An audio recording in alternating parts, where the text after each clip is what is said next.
take a little bit out of the lunch break. We just have to be back here when we have the complexity lecture from Herman Kopec, who I saw he just arrived. So we have to start again at 1:15. And we will end this session at 12:30. So you have 45 minutes for lunch, which hopefully everybody can eat a sandwich in 45 minutes. So that's me, Paul. I introduced myself yesterday, and the setup I will spend 5-10 minutes to set up the discussion, and we will do split in 3 groups, and then you will have some questions. But so far we have been discussing about autonomous systems, and you have either a very optimistic view or a very pessimistic view. And some things are not interesting. These are autonomous robots, but I mean they are already deployed, they work.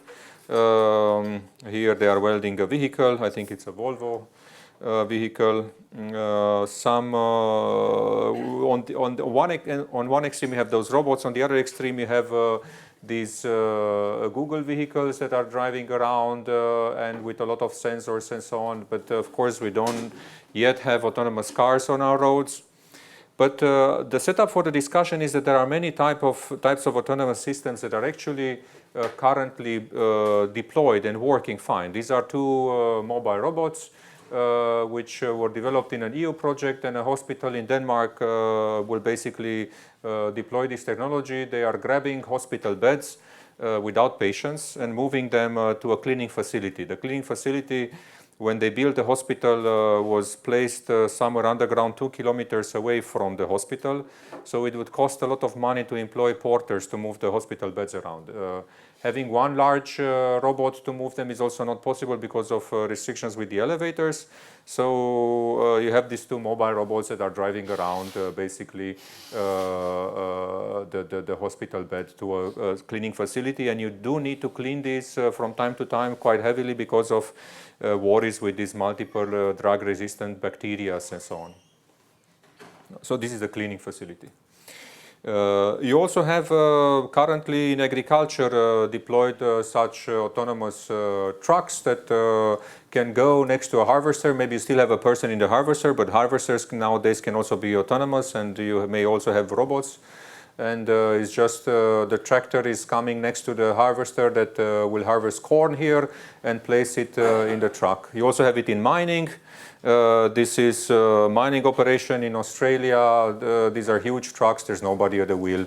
They drive around to go to loading places. Some of these loaders are also autonomous and loading. There's also an operation center there, and loading happens autonomously. Of course, you have autonomous metro in Copenhagen. There's nobody driving it.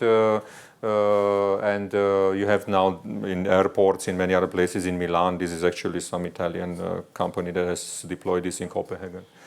And of course, you do have some barriers here. You have these doors that have been installed afterwards where they will not allow you to go in unless these are open. And of course, you don't want to drive the metro while somebody is stuck in the doors. You also have these autonomous buses that have been deployed in many places.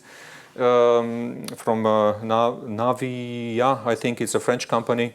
They're actually also running in the campus at DTU where I'm from, and they are also deployed in several cities.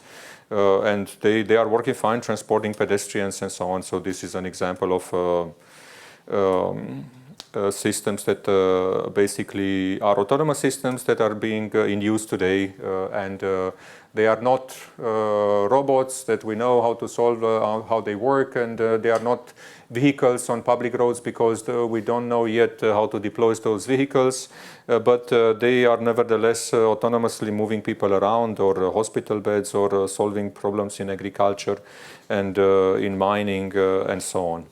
And this one can stop if sees any kind of obstacle, and of course, yeah, you can restart and so on. And these are not tracks on it. That it's not. Oh, sorry.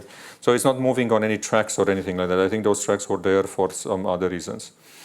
Okay, but the message is that we do have this kind of autonomous systems deployed, and we should be optimistic about the fact that many of these will be used in many areas. And what I want to do is to focus the discussion on these kinds of applications for trustworthy autonomous cyber-physical systems, which is the theme of the summer school, and group them into these areas, and then have some questions for you for group work. And then you'll have maybe half an hour for group work, and then you come back and report. And I want to divide you in 3 groups. Mobile robots, you know, also you have mobile robots in Amazon fulfillment centers where they are called Kivo systems, I think. They can drive around the packages and all that. I've seen show you these other mobile robots. You have in agriculture and mining, you have the city buses which are autonomous, or let's call it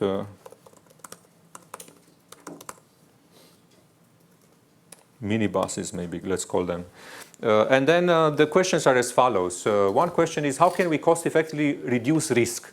Because if you see, these systems do not operate in a vacuum. They are somehow supported by the infrastructure. With the metro, you saw that you have the doors there, for example. What other things can you do to change the environment where these things operate in a cost-effective way? I mean, you can basically operate them cost effectively by having a monitoring driver there all the time, or having somebody sit on the bed while the bed is moved to washing. But that's not a cost-effective way because you're using manpower. To do a risk reduction, and it is called external risk reduction in the sense that it's somehow changing the problem, it's changing the environment to make it less risky. Then what are the sensors and actuators needed for safe operation? We have been discussing this in the context of this SLAM, for example, but just out of your knowledge that you've learned so far, is it a camera enough? Do you need some LiDARs, for example? What kind of sensors do you need, or actuators do you need to inform the people about something sitting in a minibus? What are the computation and communication needs? You don't have to come up with an architecture and tell me this kind of processor with this bus and so on, but the question is, can you do this on the robot itself? Do you have to do it somewhere else, in a cloud? Just some feeling about that. You don't have to be very precise there. And what do we need in the infrastructure to support safe operation? As I said, these get some support from the infrastructure. What kind of support do you get from the infrastructure? And infrastructure can mean many things. Having a map, for example, of the hospital where the beds are moving around, that's the infrastructure, because then then you will have to program this to the mobile robots. And then we split in 3 groups discussing these application areas. And for each of these application areas, we have these questions, and then one representative per group will have a 5-minute presentation. And we come back at 12:15, so I'm taking a little bit out of your lunch. But actually, if you're hungry, you can already grab a sandwich for the group discussion. So, does anyone want to add something or amend this discussion? Is there something that we should remove or add to this? This came out of a chat I had with Martin yesterday. What exactly should we focus, especially since you have covered a lot of ground on autonomous vehicles in the past few days. So is there anything you'd like to add or change? Or